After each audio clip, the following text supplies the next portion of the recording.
Vamos então resolver o problema, pessoal, de Sun Tzu. Sun Tzu, galera, quer saber um número x que quando a gente divide pelo número 3, ele tem resto 2, quando dividido por 5, tem resto 3, e quando dividido por 2, tem resto 7.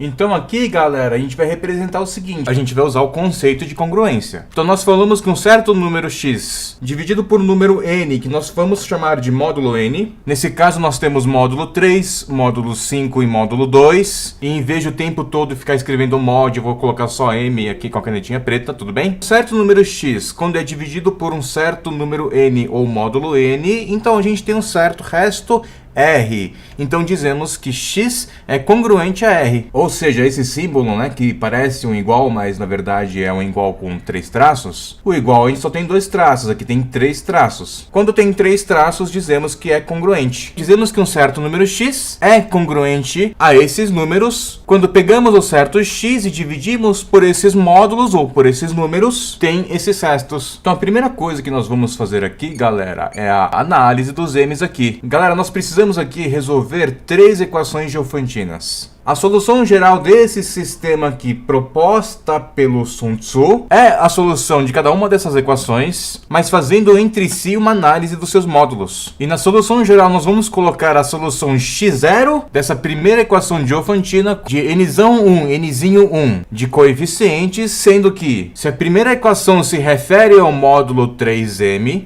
então nzinho 1 vai ser 3 e nzão 1 vai ser 5 vezes 2, que são os outros módulos multiplicados. Ou seja, nzão 1 é 10. Então, seguindo essa lógica, se para a primeira equação nós temos aqui o módulo 3m, sendo que o 3 é o nzinho 1 e o 10 é o produto do resto. Então, para a segunda equação, para o módulo 5m, portanto, n2 igual a 5. E para a terceira equação de módulo 2, nós temos nzinho 2 igual a 3. Para a segunda equação, nzão vai ser o produto dos módulos da primeira com a segunda, portanto, 3 vezes 2. Então, para nzão 3, que é a terceira equação, vai ser o produto dos módulos do restante, que vai ser o primeiro e o segundo, ou seja, 3 vezes 5. Então nós temos 15. É importante salientar que esse sistema de congruências lineares, galera, só vai ter solução se esses módulos forem primos de 2 em 2. Entenda, eles não precisam ser números primos necessariamente. A solução geral da equação, galera, vai ser o resto da primeira equação multiplicado por n1,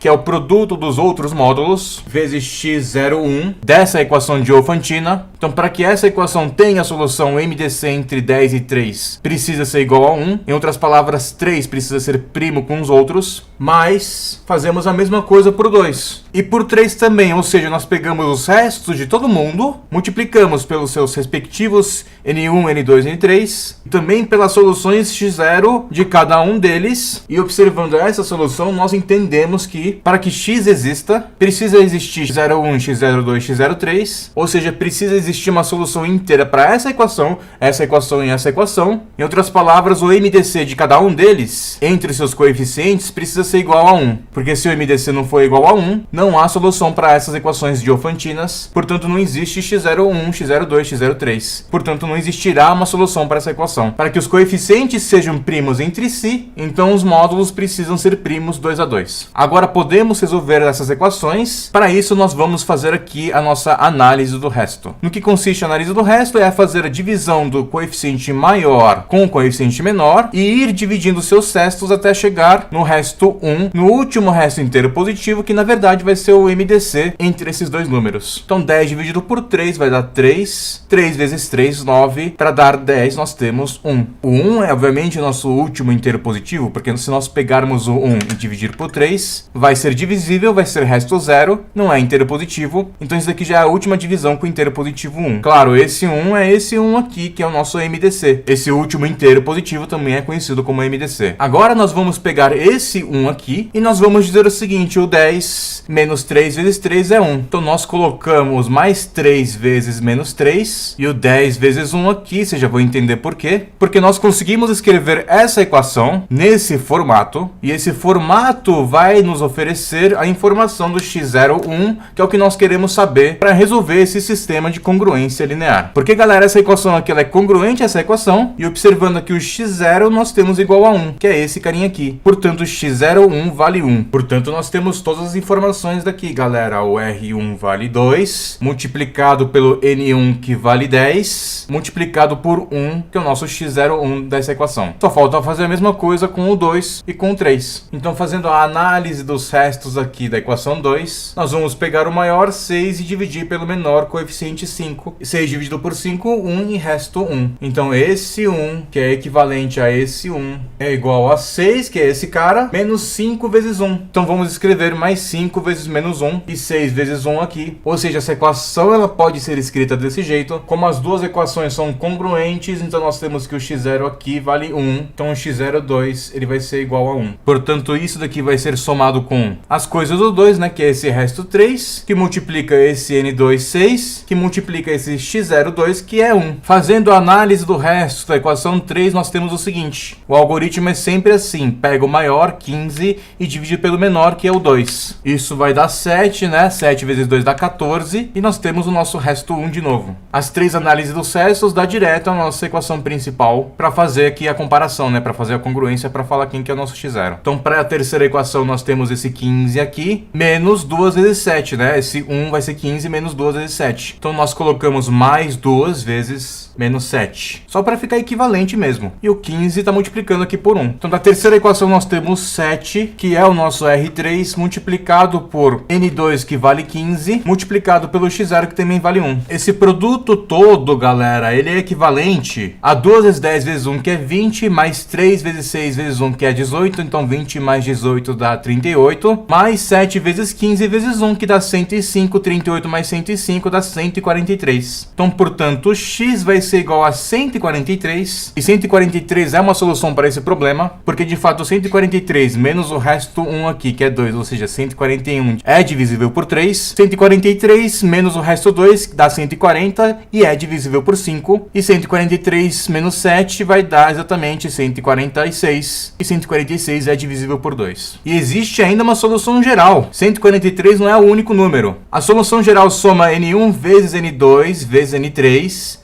T, ou seja, 2 vezes 5, que é 10, vezes 3, 30t. Ou seja, para t igual a 0, nós temos o nosso 143. Nós já verificamos, ela funciona nesse sistema. Para t igual a 1, nós temos 143 mais 30 vezes 1, que é 30. 30 mais 143 dá 173. Então vamos ver, 173 menos 2 dá 171. 171 é divisível por 3. 1 mais 7 igual a 8, mais 1, 9. 173 menos 3 dá 170.